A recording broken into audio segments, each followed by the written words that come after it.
Hi, Kim. Hi, How are Mark. you? We're doing well. Happy Friday to you. And to you, and to you. It's a delightfully grey day for us here in Toronto, and the bin men, the garbage collectors have just been. So hopefully it should be nice and quiet for us. Um, anyway, good to see you again. For Absolutely. for those of you who don't know who Kim is going to tell us what she does in terms of acting. Right, Kim? Of course I will. Of Please course. go ahead. I muck about a bit. Um, Acting in film and theater and voiceover and I do a lot of voiceover, both narrative and commercial and some voices. Some voices. It's not always my strongest. I'm the one that can lay down the medical textbook and not put Oh, you to sleep. you played a few doctors though as I well, right? have doctors and nurses. Yeah. That's You what how why do you often go for those kinds of roles? Basically, I'll go for anything I'm sent. That's But I happen. fair. Oh, That's look, it showed up. I don't know. Yep, we're gonna do that one. That's Um, good. Yeah, I totally understand that. So Kim, I've asked you along because you keep coming back to me to do lots of accent work, and you spent a lot of time learning accents with a coach. Well, me included, and tell me, in your opinion, what is so important about getting coaching in an accent anyway? that's interesting because there's an awful lot on YouTube. YouTube has all the answers. None of us will live long enough to watch all the content on YouTube now. Um, but I want to get it right. And that's critical to me. And I can't get that on YouTube. Yes, I can listen. Yes, I can repeat. Yes, I can record and listen to mine against theirs. It's not the same as having a tenacious coach who's going to go, nice, you're not there yet. Hold your mouth this way. Um, it's that whole bit of if you're not getting it right, okay, accents don't come easy to me. I'm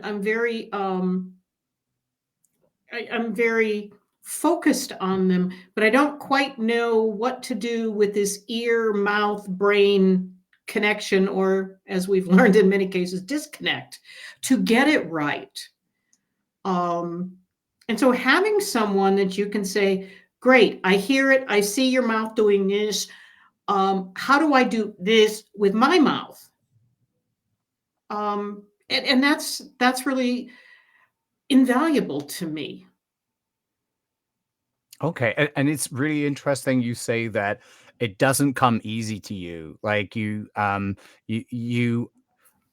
don't want to say the word struggle. You don't. It's not that you struggle, but you say that you find it something that it's not an automatic procedure for you. It's not like you pick it up and just do it, right? No. Would that were the case? I mean, I've got an acting friend here in the Albuquerque area, and he is absolutely gifted. And accents, I mean, he can drop all over the place. What accent do you want? He listens to it, he picks it up. Um, my ear doesn't cooperate that way. My mouth doesn't cooperate that way. So at this point, I still need some very fundamental. He promises me this will get easier, and I too one day will be able to do this. Mhm, We'll see. mhm. And Yeah. which means I've got to do more dialects, or I won't be able to get there. Right, yeah. So it's a process that you go through, and I know that a lot of people have said the same thing that, oh, well, actually they say something similar to what you say. They'll say, I can't do accents. I can't do them. And then I look at them askance and say, "Well, how hard have you tried?"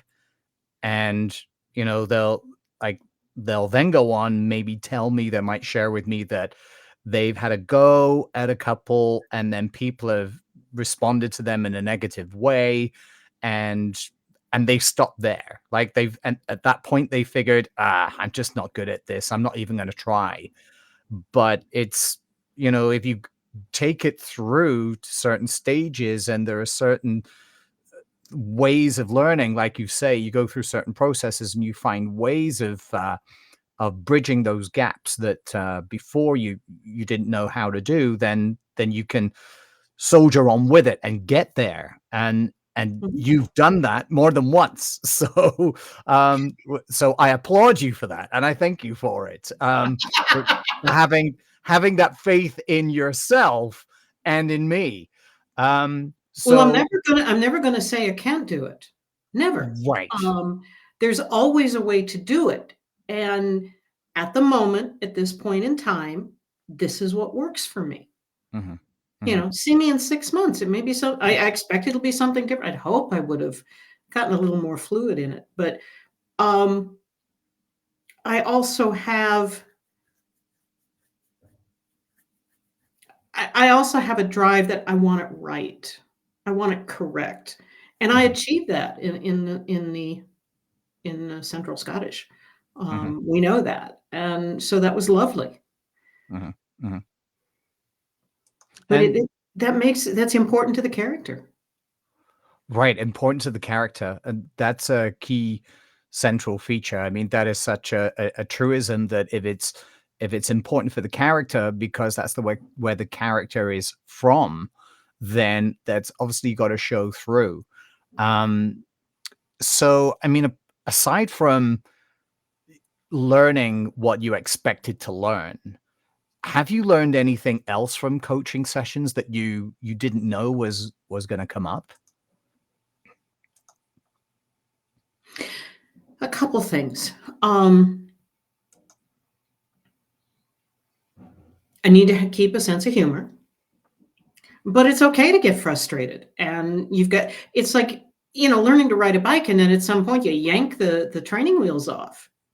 Mhm. Or if you were a little impatient and didn't have training wheels, you go through a lot of band-aids. I love that. It just depends on your bent. I have all the patience of I don't know, but not.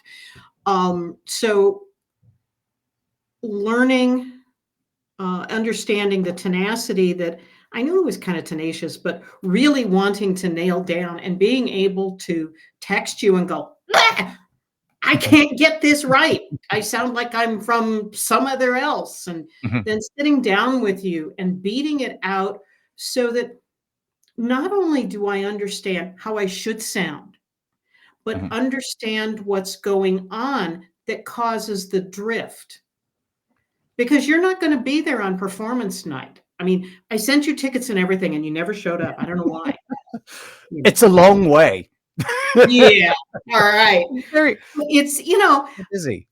being able to self-correct and learning what's the old adage? You never learn anything quite so well as when you teach it. Ah, And right. so learning it to that level, learning it I would never trust me, I'm not hanging out my shingle to give you a competition, it doesn't happen. But learning it to where I can teach myself a bit. I go, "Okay, no, you're sliding closer to London, okay, this is how you bring it back." Those are the tools I need to have because then I need to have them in the moment. Mhm, right, And going off the rails with the accent, going off the rails and not letting it blow me out of the character. right, right, yes. Because once you lose your character, but we've all sat through, and there are some very large name A-listers who have attempted dialects and have just pulled us completely out of the story, and you go, "Whoa, Mhm, mhm, that's not right," including some historic films filmed over there in the UK that were very famous for a very bad accent. Right. Yeah. It's I find with that kind of thing in many cases there's usually something like there's so many places where it can go wrong. And I don't mean just within the accent that the actor is acting into. Like there's other things as well. There's like, for example, the communication between the actor and the dialect coach is one, right? That Critical. rapport and also for the dialect coach to have that access to the actor as well. At all those different points and hopefully on set as well if possible And and then we didn't get that, but we did have, so being able to be frustrated to the point of tears or being Mhm. happy and giddy, and we are working with those emotions as I'm training in the accent because those emotions come up. And Yeah. what's really critical is the pronunciation, the timing, the musicality, the Mhm. emphasis, which is very, very different. And particularly as was in this last case, in comedy. Timing is everything in comedy. And what I discovered through you is there was comedy in the pattern of the words that were written that really would only come out with the accent. And Interesting. so if you don't have it and Mhm. you are just mucking about with it, Mhm. you're going to miss some of the points of the comedy. Right, because I guess the author has got that in mind. They Oh, yeah. probably got when they're writing it, they've got that accent in mind because they know that character is from that place. And usually an author is not gonna put words in the mouth of somebody that they know don't belong in the mouth of that person, in that Yeah. particular character. So, the thing is, if you're coming at it, from the wrong angle, or you're just, like you say, you to use your words, "mucking about," then it's not it's not gonna hit what the author really intended in the first place. And don't get me wrong, like I mean, there's a lot of mucking about in terms of having fun and playing And we as part did. of the We did. process. That's what we do, right? But feeling comfortable enough that you can do that and you can make mistakes and mess up and there's you know, as long as you make those mistakes before you're in front of the camera or before you're you know, out there in front of a live audience, you know, that that's it's the right time to make those mistakes before you're actually there on Oh, yeah. stage, right? Oh, But yeah. then to kind of also give yourself that confidence that if you do mess up at some point, like a word comes out wrong, I mean, you know, you behave in such a way that you would if it were yourself. You know, you get around it, you forget it, and you get around it. You just keep going. I think that's pretty important, right? So, I mean, in terms of process, what approach do you find works for you particularly? Oh, this is painful. Um, I The wanted int to I have hope you don't mean the interview is painful. no, no, no, no. No, no, no. I'm very methodical, mechanical about this because there for some reason, accents are I'm not natural in them, but I'm very sensitive to them. And the minute somebody drops it, I don't care if it's on NCSI or a film. I'm like, oh, out of it. I don't know why, but my brain does that. Yeah. Um, and so I'm a little fanatic about it, but I wanted to have a handle. I had the script. I wanted to have a handle even before I did the audition on the dialect, knowing and I've got friends from all over the world and they tell jokes differently, you know, and I hear this thing. Um, so getting it and understanding working with you how some of the basics worked and then literally rewriting my lines in dialect um, and then learning them that way. Mhm. So Mhm. I never had the English to fall back on so that in the event one would have that rare occasion of forgetting your lines. And you have to do that nifty little technique called improv. Being able to improv in the accent Yes. comfortably. Mhm. And that was my goal. That was one of my goals. Not that I've ever dropped a line ever, but Of course not. of No. course.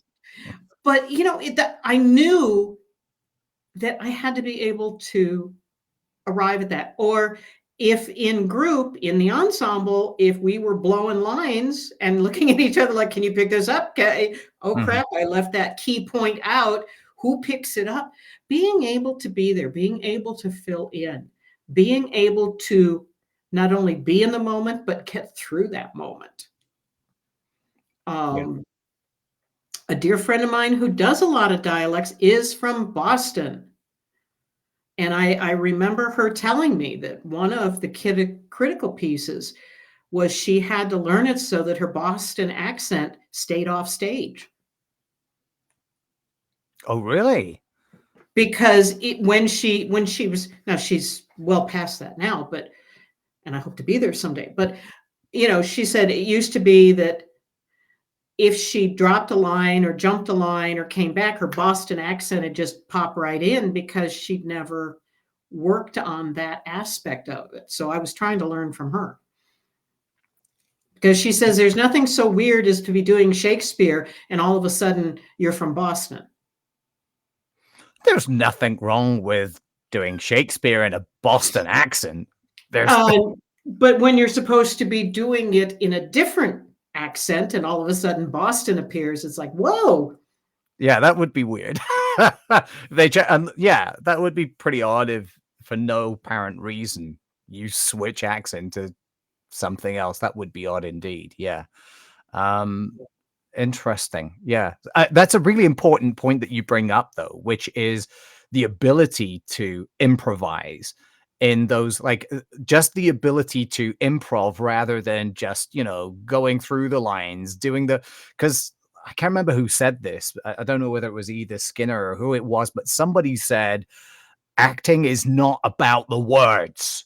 It's She not. was saying it's not about the words, it's about the feeling behind the words. The words are just a vehicle for that emotion. So I think this is an important part of that. If you're acting into an accent, if you if you need to improvise for some reason, like you say, you gave some examples there, what do you do? Like, you can't just learn how to pronounce the words and how to put them together, just the Yeah. ones that are there, because that's not learning the accent. That's learning how to say your lines in a certain way that you've been taught parrot fashion, rather than being able to pick up To pick up and this go with it. the pattern. Yeah, pick up the patterns, pick up the sequences, all of the bits and pieces that make that an accent, and then like run with it and wear it like it's your own clothes kind of thing. Yeah. Yeah.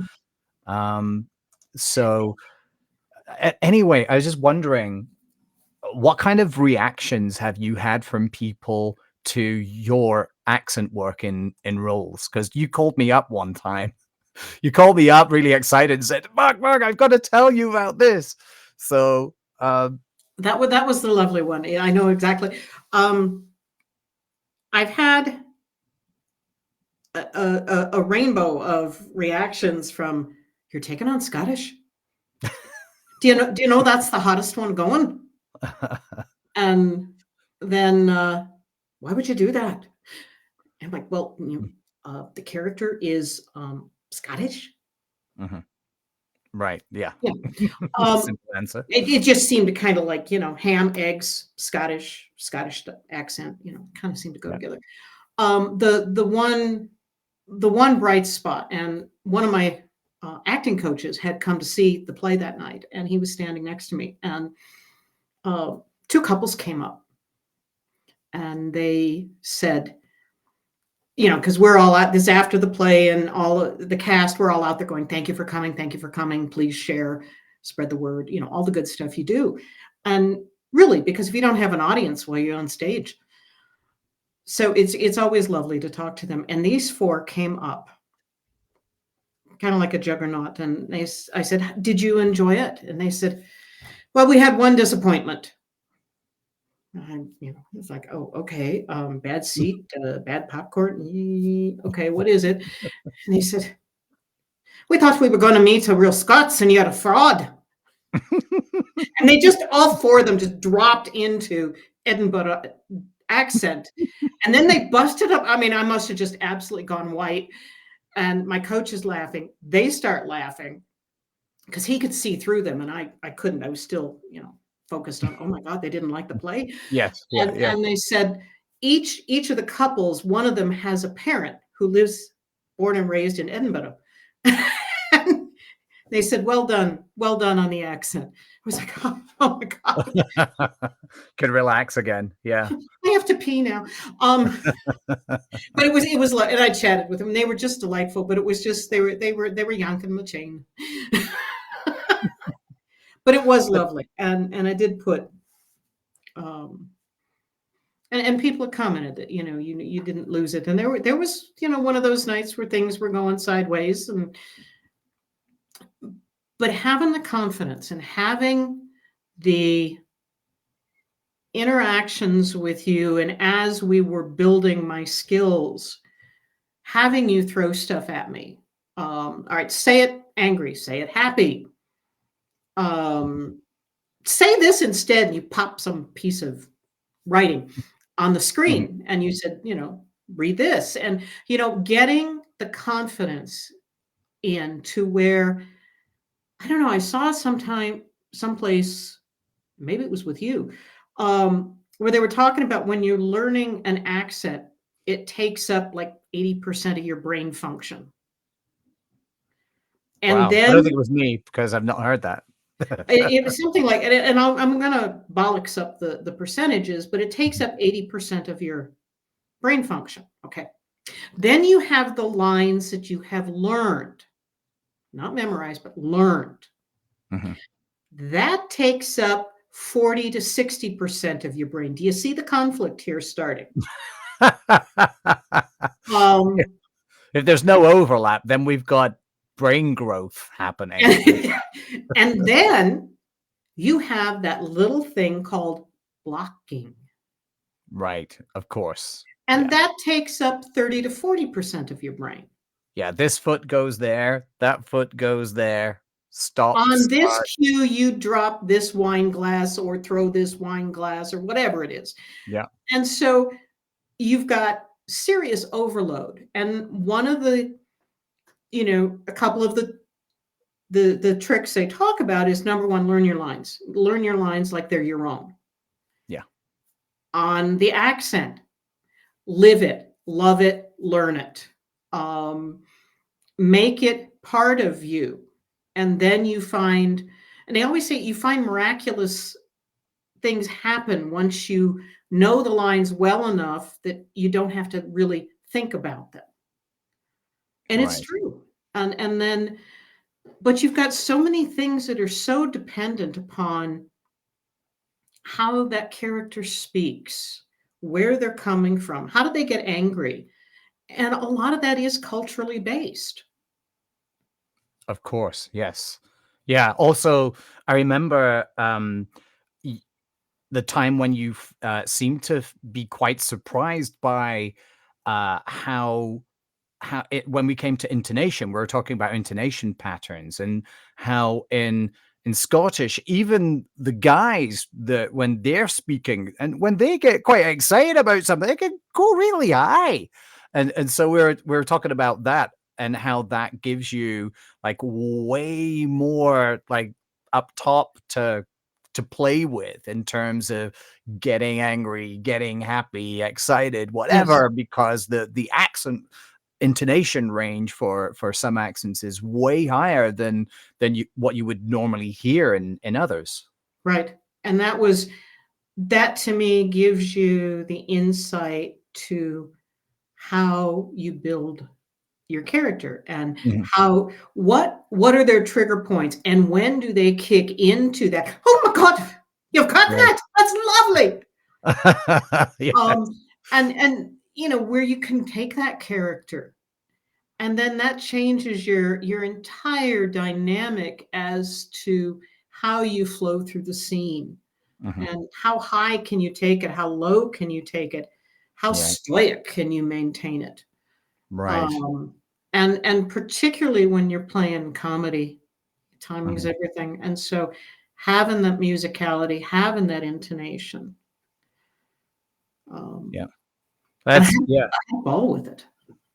Exactly, rolling with it, and like you said before, a lot of it is about confidence and feeling that you've just like with learning the lines, feeling that you've put the work in to the point where you can sort of relax a bit. You know, like when you like you say, there's a difference between memorizing your lines and then learning your lines.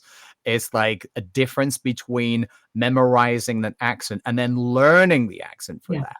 Um, to the point where you can relax because even though like you get to the point where you don't know what's going to come out of your mouth next because you're confident to that point that you know that the character is going to take over and it's going to, you know, there's a 99.99% chance that is going to be there unless something Yeah. takes you out, right? Yes. And then you got some problems you need to improv around. But I think it works the same with the accent. You get to the point where you have that confidence because you own it. It becomes you internalize it, becomes part of you, and then it's not a concern. It's not a burden around your burden on your shoulders anymore. It's in within you kind of thing.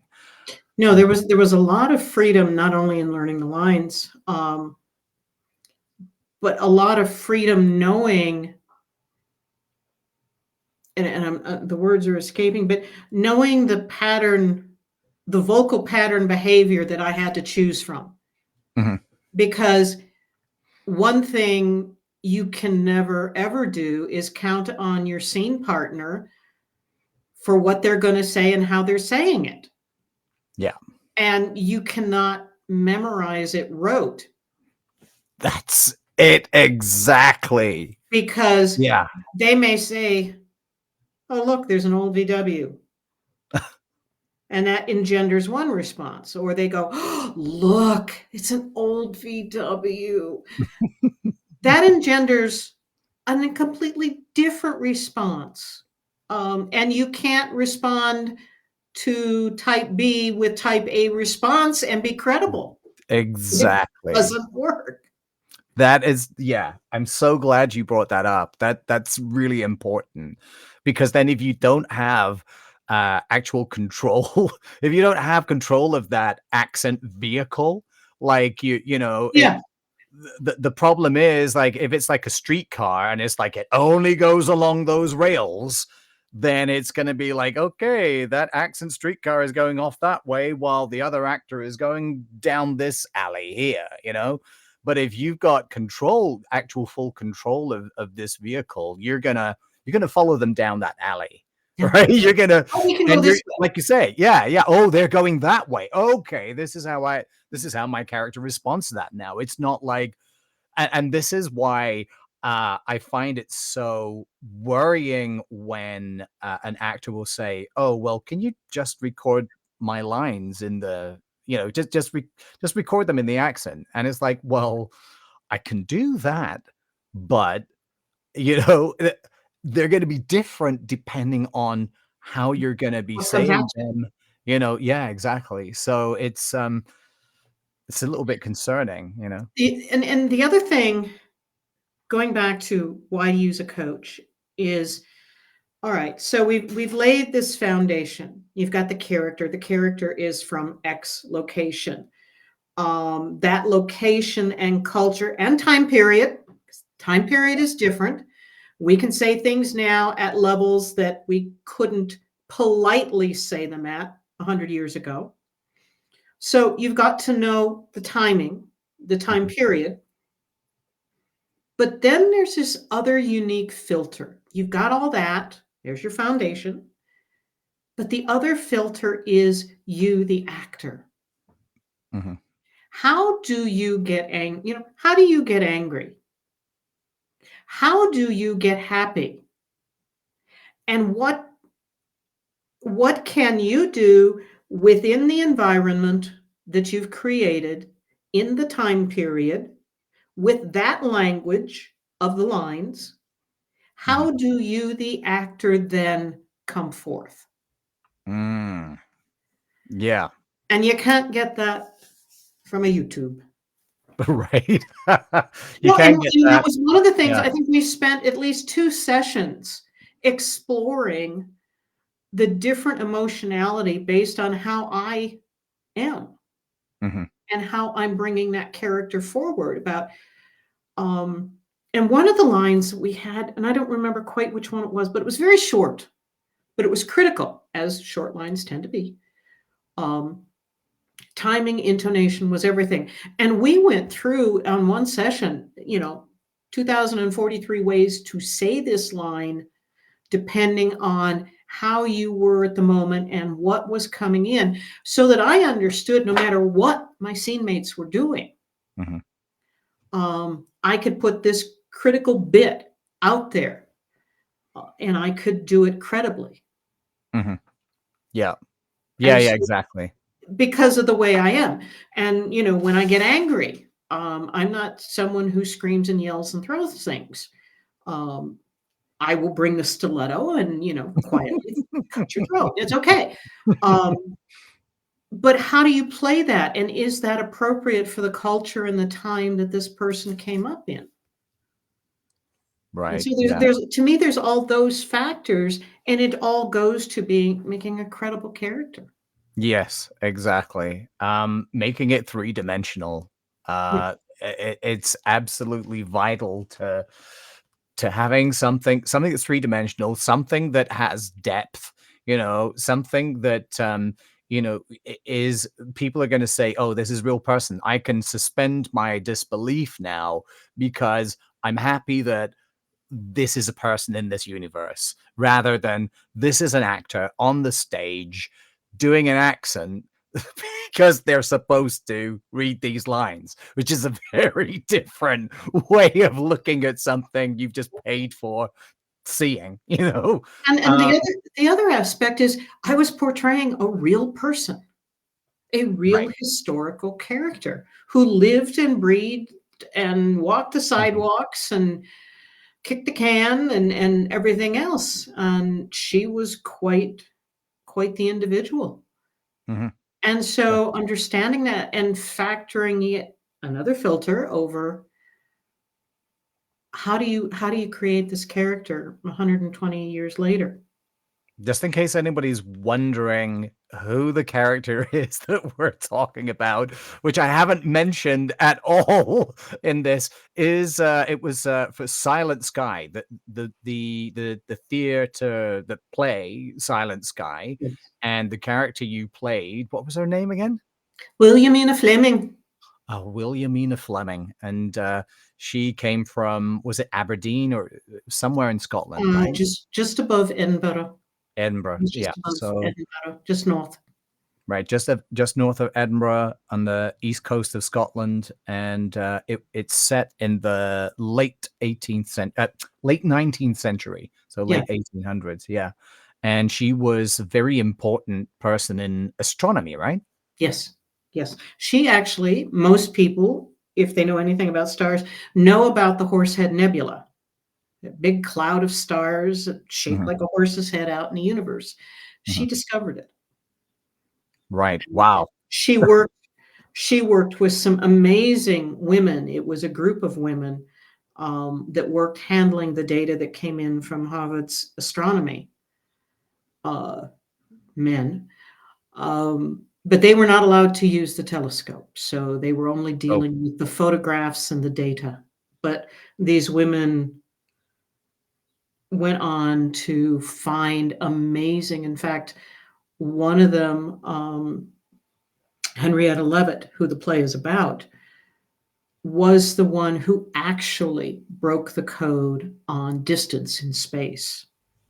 And she is the one that now allows us to explore other galaxies, because at the time we had progressed from the universe being earth centric to mhm, sun centric, And then we found out and did the calculations based on the work she did that we're not alone. There's other galaxies. Wow. So And she was all instrumental in done that. without using the telescope, all done just data based. Wow. That's It's a crazy. phenomenal story. It's and Yeah. it's it was a lovely piece. But and so there's a lot of for me and being having cut my teeth as a scientist, in a former life and career, I have a phenomenal amount of respect for these women who Mhm. did things absolutely impossible looking. So it was really cool. I was very honored to do that. Very cool. Very, very cool. Yeah, And definitely. that's part of why. But I've also had experiences, and the one of the times I first started with you, um, you've got to be careful on your coach. You've got to be careful on who you're sourcing material from. Um, just because just because someone speaks in an accent, A, doesn't mean they can teach it. Um, Yes. but B, just because you've heard an accent or you understand the international Phonetic alphabet. phonetic alphabet, which I don't to Mhm. this day, and I have my own, as you know, crazy way of writing things. But it doesn't mean that not everybody can teach. Mhm. Not everybody can teach, and not everybody can coach, which to me is an extreme form of teaching. It's like the X Games. It's like X teaching. If you can coach, that's because you have to know your subject matter inside and out, and Mhm. you have to be able to read people and understand them and chivvy them along to Mm. to success. Yeah. Sometimes in spite of themselves. Um, Right. Yeah, it's something that, yeah, we all learn, we all get better at, and this is the other thing that you're so right about. It's kind of like knowing the person you work with, making sure that you trust them and they trust you. There's a huge amount of trust involved in that exchange. Because, like you say, you got to know that they know their stuff, that they're not just fobbing you off with, yeah, I think that's what it is. Um, and that you can trust them to be honest with you about whether they're on the rails, whether they're going in the right direction or the wrong direction. But having said that, it's also important because being an actor myself, I know that we are sensitive, right? That's what makes us actors. We're sensitive to things. We absorb these things. We observe, we absorb, and we interpret. So the thing is, like, because we're so sensitive, though any barbs that come our way, or anything that we may misinterpret it as being like a non-constructive criticism, it that can hurt, Well, right? and that was, I'm going to give a shout out to our mutual friend, Steve Corona, who is the Yeah, dialect coach locally. Steve's And I amazing. have Yeah, worked with Steve for years. He is phenomenal. I yeah, would rate him high. And as a human being, he's over the top. mhm, He really, absolutely. really is. And I love him to pieces. And when I first came to him with the initial dialect that I needed, he goes, "Ooh, I can get you a general one." But he says, "I can't get you exactly what he said, but I know who to send you to." And he sent me to you. And I I respect him phenomenally for that. And that's the level of integrity that both you and Steve have.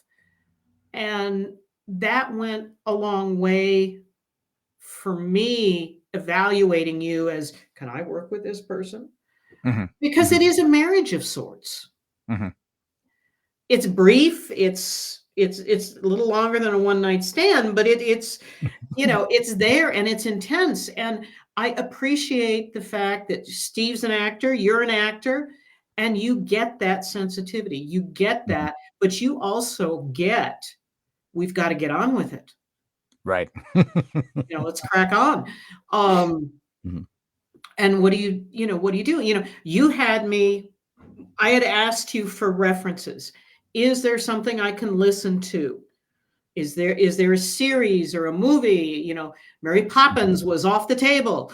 Mhm. Yes. Poor Dick Yeah, Van that's Dyke. right. Poor Yeah. Dick Van Dyke.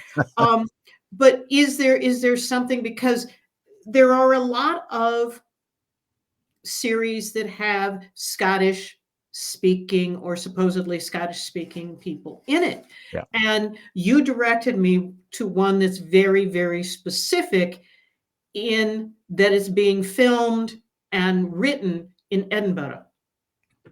Right. And you said specifically, ignore this character, ignore that character, everybody else is fine.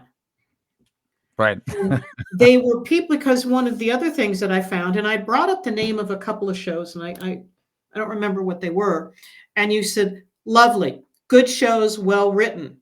Mhm. They don't have a dialect coach on set, and what you're listening to is someone attempting it without a coach. And I went, Right. okay, I choose not to do that. So I watched the series, and I do remember texting you at one point about, hey, I'm not having trouble understanding any Mhm. of the accents. I had that real solid. The humor, um, I needed to work on it. But that was cool because, they were flipping off comments. I could tell they were funny because people are falling on the floor laughing, Mhm. or snorting their beer, which was hysterical. But I didn't understand. So I could come to you and say, okay, why is this funny? And what does this mean? And when you got done laughing, you would explain it to me. Mhm. And so Yeah, that was, jokes are never funny when you have to explain them, though. yeah, well, but I got them the next time. So Right. it's that sort of thing, that integrity. And yes, I highly valued you. If I'm looking at what do I want in a coach pertaining to acting, I want an actor. I want someone who understands the product I have to deliver. Mhm. Mhm. Okay. Um, if you want to learn French, or you want to learn Spanish, or you want to learn how to paint, you go to someone who paints. Mhm. Yeah. You don't go to someone that says, hey, I've spent the last 30 years going to museums. Cool. What do I do with this? Right. You can just stick it up your nose or whatever. And, but that's not going to get you a Yeah. painting that you painted. That's a great analogy. I love that. I'm gonna use that. You'll get my bill. Yeah, yeah. Yeah, checks in the post. But Yeah, that's those are things I want to get as close to the environment that I have to deliver the product in as possible. right. And culture, like, it's the immersing yourself in that culture, even though I think you said at one point, you don't have enough money to be able to go and immerse yourself. You can't just get on a plane and go out there. It's like, "Oh, let's see what people sound like," I'm and going to spend the next 6 months in Scotland. right, exactly. No, So, yeah, yeah, I'm taking donations. I'm taking donations, but set up no, a it is. GoFundMe, yeah. But the other Um, thing is, what would I do with that listening? What would I do with that listening after I'd heard it? What do I do with mhm, it? And yeah, that's where having somebody go, well, you talk like this, right. or Mhm. you talk like that. Look like that. I had to get that in there. Um, Yeah. but those are some of the things, and having someone with a sense of humor, because there were times I was incredibly frustrated, Mhm. just incredibly frustrated. It's like, I'm not going to say I can't do it, but God, this is rubbish. Right. And Yeah, we got it's one through of it. those for me. Yeah, We got yeah. through it. It was usually something silly that I needed to do to change my mouth, or change where my tongue was in my mouth, or open my mouth. Right. Um, and Yeah, so yeah. that made it easier. Cool. Well, I'm glad to hear it. um, and that's what you pay us for, right? That's what coaches get paid for. Yeah. Is like try to figure out what the problem is first, know and understand what the target is, and know how you can get that person to, you know, to come out with what it is that they need to come out with in a way that is not going to obstruct their process of portraying that character, right? Core question. Or that But role. there, I'm gonna add to that because there were times you'd say, "Oh, just do this." Mhm, And I would just do that, and it didn't work. But you mhm, had you opened up this bag of tricks, and you went, "Okay, that didn't work. Let's try this one. Okay, that didn't work either. All right, let's mhm. try this one. I know, let's try." But you worked with it until we found, as we were learning how to work with each other, because that's the other piece is, yes, there is trust, but I can't hand you a trust card and Bob's your uncle. It's done. Yeah. It comes from witty repartee. It comes from you saying, Kim, that's not it. Take a deep breath. Let's try again. Mhm. And my taking that without going, oh my God, he just told me I'm trash, you Yeah. know, and Yes. so that trust has to be built over time. And that's, Yeah. I understand now why people, actors go back to, you know, people who have trained them successfully. I understand Mhm. that. Yeah. Yeah, of course. I mean, anything that's tried and tested, right? Because Mhm. it's something that is so delicate, right? It's so delicate. You have to make sure that you're going to be able to work with this person without attrition, right? Without them getting all up in your business, right? Telling you how to act or telling you that, it's not that's not the target, you're not on target without telling you in a way that makes you, feel like, oh no, you're shit.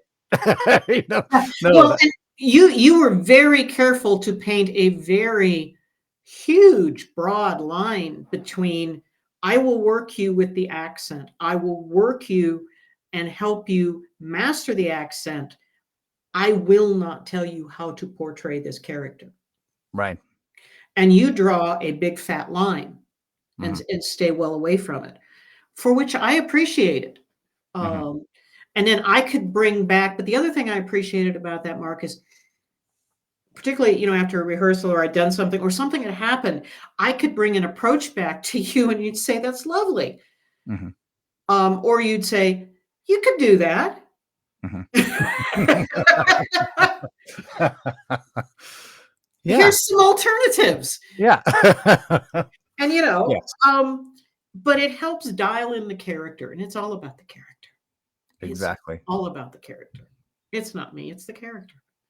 Exactly, exactly. Portraying that character with the warmth and the depth, with the heart, making them three-dimensional, making them alive, and that's what we do. We bring them to life, and we bring to them what are, the parts of us that infuse it with something different from what somebody else would bring, obviously.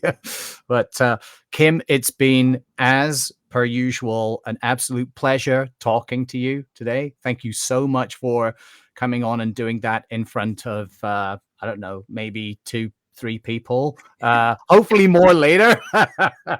Hopefully more will watch it later. And yeah, thanks a lot. And I look forward You're welcome. to the next time. All righty, you take care. Thank you. Take care. Have a great weekend.